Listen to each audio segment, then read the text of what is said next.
Bone broth is one of the most foundational recipes of thyroid-healthy cooking.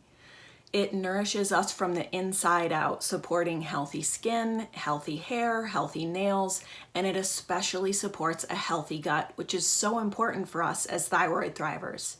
So whether you're sipping it by the cup or using it to make a soup or a sauce, it's so nice to have bone broth on hand. So today I'm putting on my cooking instructor hat and pulling one from the vault to walk you through the process of making delicious, easy, and totally doable bone broth.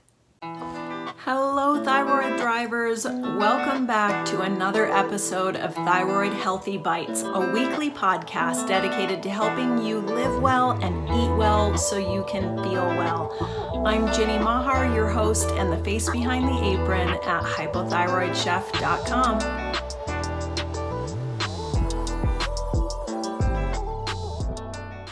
Today I'm going to be teaching you guys how to make chicken bone broth, also known as stock.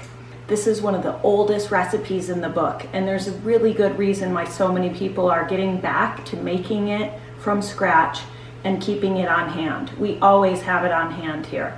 First, what we're going to need is about 2 chicken carcasses. For those of you that watched How to Butcher a Chicken, this is the leftover fresh carcass from that. So that's going to go right into the stock pot along with the wings. I'm going to toss those in there. Now, this sort of frozen mess here is a chicken carcass from roasted chicken. So just like we did the roasted chicken video, you can take the carcass from that, pop it in the freezer, and I always have a container in the freezer where I just can throw bits and bobs of veggies and things.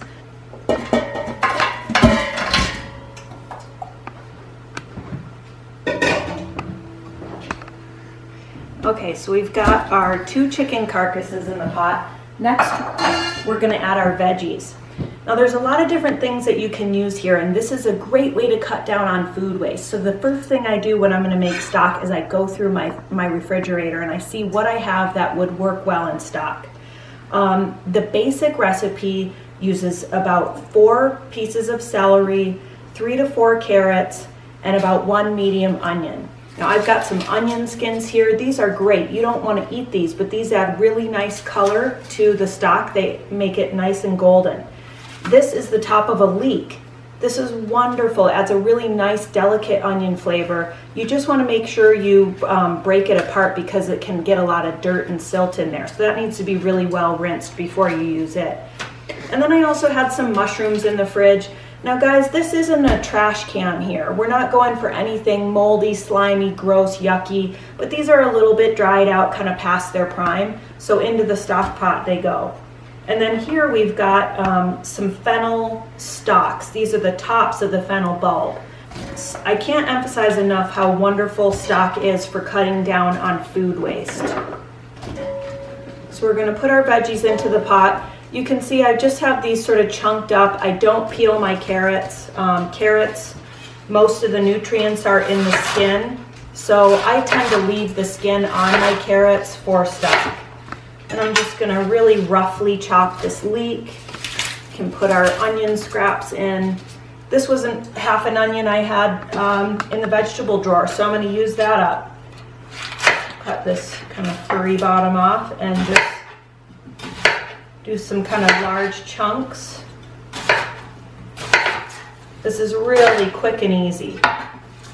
In culinary school, they taught us it had to be just so, but I make a lot of stock and this is the way I do it and it turns out just fine. Next, we're gonna add our flavorings. I've got a little bit of fine sea salt here. We don't wanna add too much salt to the pot because we wanna have a nice low sodium broth that we can use however we want. Sometimes I like to use the broth for a pan sauce that gets cooked down, so I don't want it to be too salty. And then I've also got some rainbow peppercorns in here. Sometimes I use black, sometimes rainbow, doesn't really matter. I like to go 3 bay leaves for this size of a batch. I'm gonna make about 2.5 quarts of stock here. Throw a few garlic cloves in. I've got some fresh thyme, but also you could use parsley stems. A little bit of tarragon is nice. You don't want to overdo it on the herbs, and you also don't want to overdo it on anything that might be bitter, like sage or rosemary. So you want to keep whatever herbs you add in the more delicately flavored family of herbs. And here, this might look like carrot, but this is actually fresh turmeric root. Now, turmeric is great for stock because, as many of you may know, this is a really wonderful anti-inflammatory food. What your body needs to utilize this is it needs the curcumin, which is the active ingredient, to be cooked for a long time with heat. It needs a little bit of fat, which inevitably ends up in the stock from whatever skin may be in there. And it needs a little bit of pepper. So the heat, the fat, and the pepper all increase the bioavailability. So this is not only going to give it a nice color, it's also going to add a little bit of anti-inflammatory goodness to your pot. And then finally, I'm going to add 1 to 2 tablespoons of vinegar. Now, you won't really taste this, but what the vinegar does is it helps draw the minerals out of the bones. So not only are you getting all this wonderful, wonderful nutrients and healing elements from the connective tissue, like the cartilage and things, you're also going to get a lot of minerals from the bones. And this vinegar is going to help draw all that out. So we're going to do 1 to 2 tablespoons here.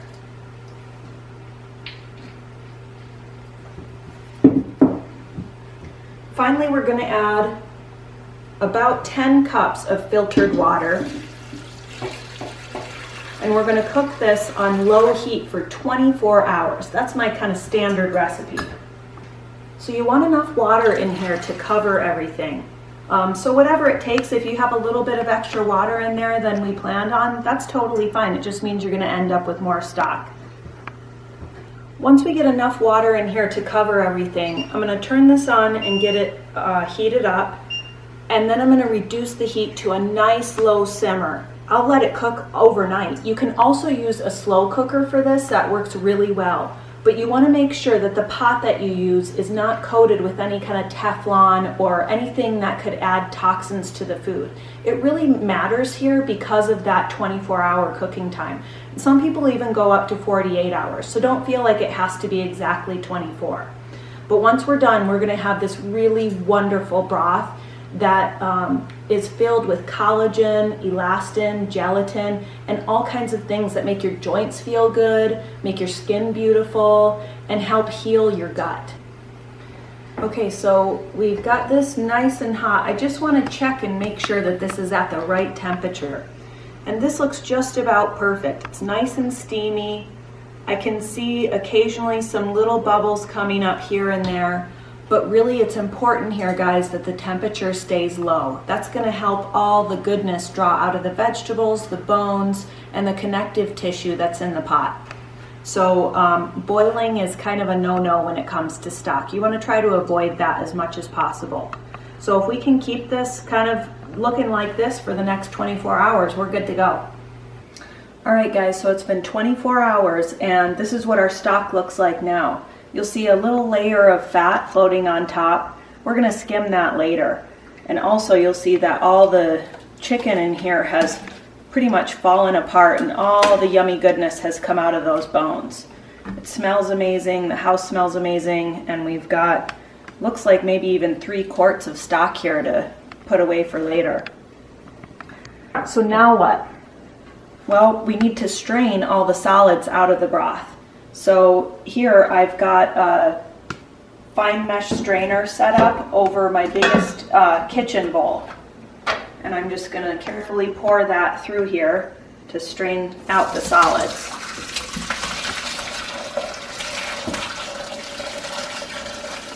You guys are going to find so many different uses for this. It's really become kind of an addicting thing for me to have in the freezer, and when we're out of broth I really miss it because I'm always using it to finish a sauce, maybe put some into a batch of dairy-free mashed potatoes.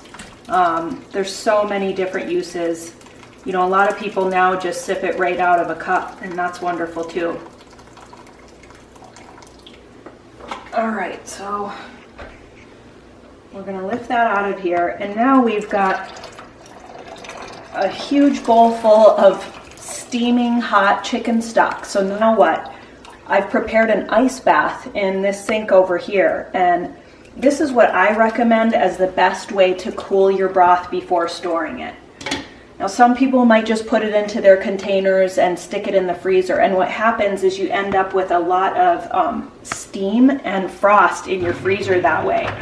It can also be kind of hard on the fridge. And the other consideration with cooling this and wanting to cool it quickly is that you don't want any food to sit at an unsafe temperature for too long.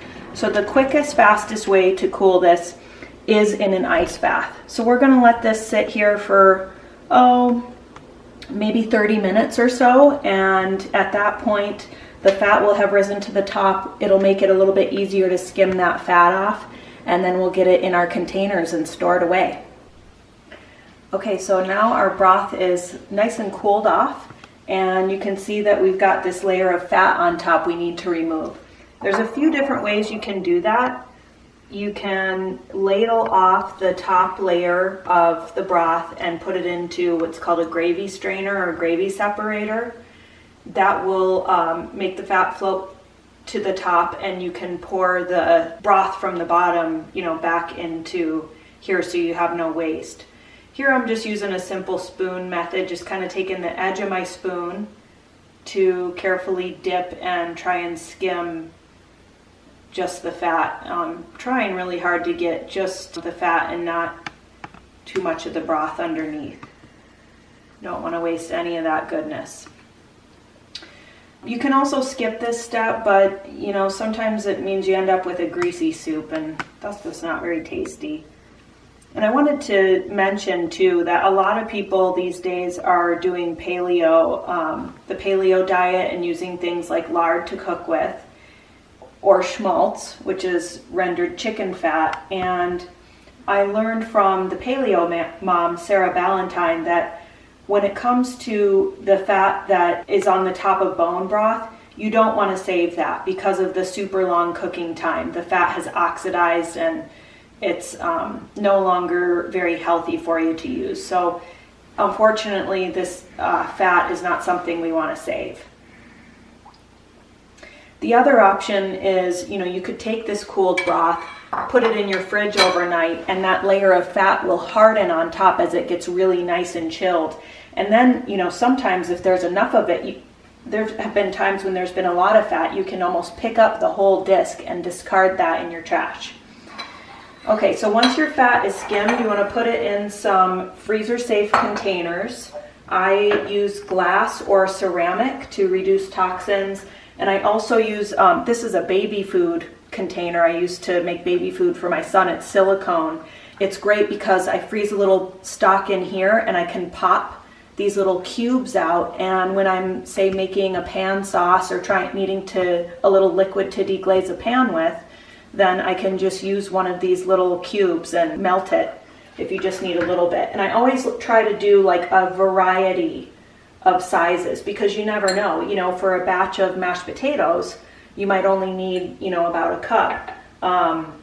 For a pot of soup, usually you need at least 1 quart, sometimes 2, depending on what you're making. I know some people use mason jars, and I have had bad experiences with them breaking in the freezer. So I'm not a big fan of using mason jars to freeze stock in. Now you want to make sure you leave some headroom, because obviously as liquids freeze, they expand. So you do not want to fill the broth up to the top if you're going to be freezing it. I usually end up making broth and putting about half in the freezer and then making some kind of soup. It might be something like a chicken noodle or a pozole.